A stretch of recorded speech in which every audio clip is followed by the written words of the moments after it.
शीत दिने अनेक लोक गरम पानी रे गाधोइबा पई पसंद करती कहीं सेमानकर धारणा अछि जे गरम पानी रे गाधोइबा द्वारा शरीर सतेज होइथाय एवं अत्यधिक ठंडारू आराम मिलिथाय। वास्तव रे गरम पानी रे गाधोइबा द्वारा फायदा मिलिथाय ना क्षति पहुंचे। आसंतु आज आम वीडियो माध्यम से विषय रे जानिबा। गुड आफ्टरनून आपण समस्त को मो तरफ नमस्कार। आशा करछि आपण माने समस्त भलरे थिबे। ताले चलंतु वीडियो आरंभ करिबा। किंतु वीडियो आरंभ करबा पूर्वरु आपण मानक भितर कहि जदि आज मो चैनल ले नुआ थांती ताले प्लीज प्रथम मो चैनल को सब्सक्राइब कर दियंतु। पाखरे थिबा बेल आइकन को क्लिक करंतु जहा फल रे मो नुआ नुआ वीडियो रो नोटिफिकेशन आपण मानक पाखरे खूब शीघ्र पहुंची जिवो। ताले चलंतु वीडियो आरंभ करिबा। गरम पानी रे गाधोइबार उपकारिता। प्रथमे आमे गरम पानी रे गाधोइबा द्वारा शरीर को की उपकारिता मिलिथाय ता विषय प्रथमे आसंतु जानिबा। शीत दिने गरम पानी रे गाधोइले आराम मिलिथाय। एहा मानसिक थकापण को दूर करिथाय एवं शरीर को आराम देइथाय। मानसिक चाप एवं चापपूर्ण कार्य दे गति करुथबा लोकंक पई एहा विशेष लाभदायक। एहा व्यतीत गरम पानी रे गाधोइबा द्वारा मांसपेशी चाप मध्य कमी जाए। गरम पानी रे स्नान कले रक्त संचालन मध्य वृद्धि पाई थाए। एहा शरीरर समस्त अंग को रक्त जोगाण को बढ़ाई थाए, जेउ कारणरू अम्लजान एवं पोषक तत्व शरीरर टिश्यू एवं अंगरे सठिक भावरे पहुंची पारे।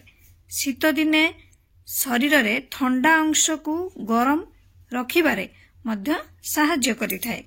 जदियो जने व्यक्तिर मांसपेशी जंत्रणा समस्या थाए तेबे गरम पानी रे गाधोइबा उपकारी होई पारे।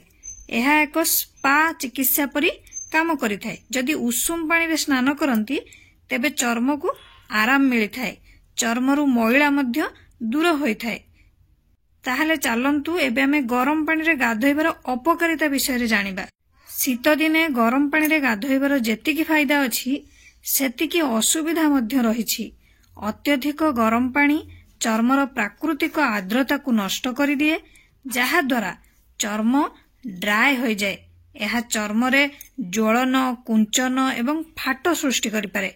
जदि शीत दिने गरम पानी रे स्नान करंती तेबे चर्मर आर्द्रता बजाय रखिबा पई मॉइस्चराइजर व्यवहार करबाकू पड़ी थाए।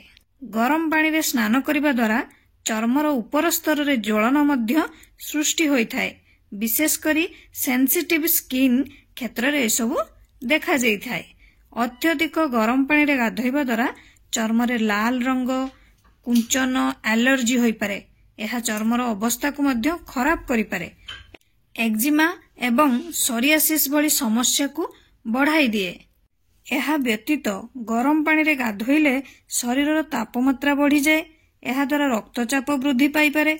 विशेषकर जदि रक्तचाप समस्या थाए तेबे गरम पानी रे गाधोइबा हृदय एवं रक्तवाही उपरे अतिरिक्त चाप पकाई पारे। यह स्वास्थ्य पई क्षतिकारक होई पारे। नियमित भावे गरम पानी रे गाधोइबा द्वारा शरीरर तापमात्रा वृद्धि हुए, फल मुंड बुलेई थाए, थकापण लागि थाए, शरीर दुर्बल लागि पारे। यह हृदय किंबा रक्तचाप समस्या थिबा व्यक्तिंक पई विपदपूर्ण होई पारे। तेणु सर्वदा गाधोइबा पानीर तापमात्रा उपरे ध्यान दियंतु। शीत लागुछि बोली अधिक गरम पानी जोटा कि आमे पानी रे गाधोइबा उचित नुहे कि अत्यधिक ठंडा पानी रे मध्य गाधोइबा भलो नुहे। तेणु पानीर तापमात्रा उपरे ध्यान निहाती रखिबे। एबे आसंतु आमे वीडियो माध्यम रो जानिबा शीत दिने केमति हमर पेटर जत्न नै परिबा। काहे कि ना शीत ऋतु रे ठंडारू आश्वस्ति पई आमे गरम कपड़ा पिंधि थाउ। एमति कि ब्लैंकेट, कंबल ए सब घोड़ेई थाउ सोइबा टाइम रे। ता सहित उषुम पानी रे गाधोई थाउ, गरम पानी पी थाउ, अधिकतर चा एवं कॉफी भी पी थाउ। एथि पई हमर कोन हुए ना पेट गरम हेबार समस्या मध्य अधिक देखा जाए, जहा द्वारा झाड़ा बांतिर समस्या मध्य लागि रुहे। शरीर को गरम रखिबा पई अधिक कैलोरी आवश्यक पड़ी थाए। एही कैलोरी जोगु पाचन तंत्र अधिक सक्रिय मोड को चली आसे, जहा द्वारा भोक मध्य अधिक लागे। जेते थर भोक लागिबो सेते थर खाइबा द्वारा पाचन तंत्र उपरे एहार गभीर प्रभाव पकेई थाए। हजम न हेबा कारणरू शीत दिने छाती जळिबा, ता सहित पेट खराब हुए। ଏହି ସମୟରେ ପେଟକୁ ଥଣ୍ଡା ଲାଗିବା ଏକ ସାଧାରଣ ସମସ୍ୟା ନୁହେଁ, ତେଣୁ ଏହାକୁ ଅଣଦେଖା ନ କରି କେମିତି ଉପଚାର ହୋଇପାରିବ ସେ ଉପରେ ଧ୍ୟାନ ଦିଅନ୍ତୁ। ଆପଣ ମଧ୍ୟ ଯଦି ଏଭଳି ସମସ୍ୟାର ସମ୍ମୁଖୀନ ହେଉଛନ୍ତି ତେବେ ଆସନ୍ତୁ ଆଜି ଆମେ ଆୟୁର୍ବେଦିକ ଉପାୟରେ କେମିତି ଆମର ପେଟର ଯତ୍ନ ନେଇପାରିବା ସେ ବିଷୟରେ ଆମେ ଭଲ ଭାବରେ ଭିଡିଓରୁ ଜାଣିପାରିବା।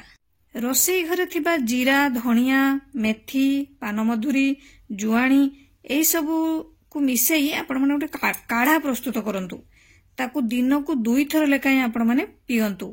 କାରଣ ଏସବୁ ମସଲା ଆଣ୍ଟି ଅକ୍ସିଡେଣ୍ଟ, ଆଣ୍ଟିଭାଇରାଲ, ଆଣ୍ଟିସେପ୍ଟିକ ସହିତ ଜବରଦସ୍ତ ପୋଷକ ତତ୍ତ୍ୱରେ ଭରପୁର ରହିଛି, ଯାହା ଆପଣଙ୍କ ଶରୀରର ତାପମାତ୍ରାକୁ ନର୍ମାଲ ରଖିବାରେ ସହାୟକ ହେବ।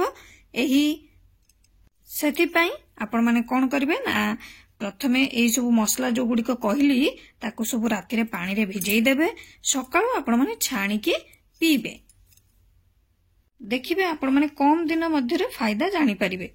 ନହେଲେ ଆପଣମାନେ ଡାକ୍ତରଙ୍କ ପରାମର୍ଶ ନେଇ ଯଦି ଶିଲାଜିତ, କେଶର, ମହୁ ଆଉ ଗରମ ପାଣି ଏସବୁ ପିଅନ୍ତି ତ ଆପଣଙ୍କର ସେ ସମସ୍ୟା ବି ଦୂରେଇ ଯିବ।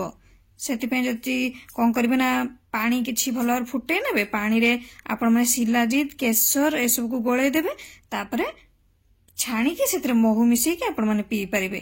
ଯଦି ସେମିତି ପିଅନ୍ତି ଦିନରେ 2 ଥର ଲେଖାଏଁ ତ ଆପଣଙ୍କର ସେ ପେଟ ସମସ୍ୟା ଚାଲିଯିବ।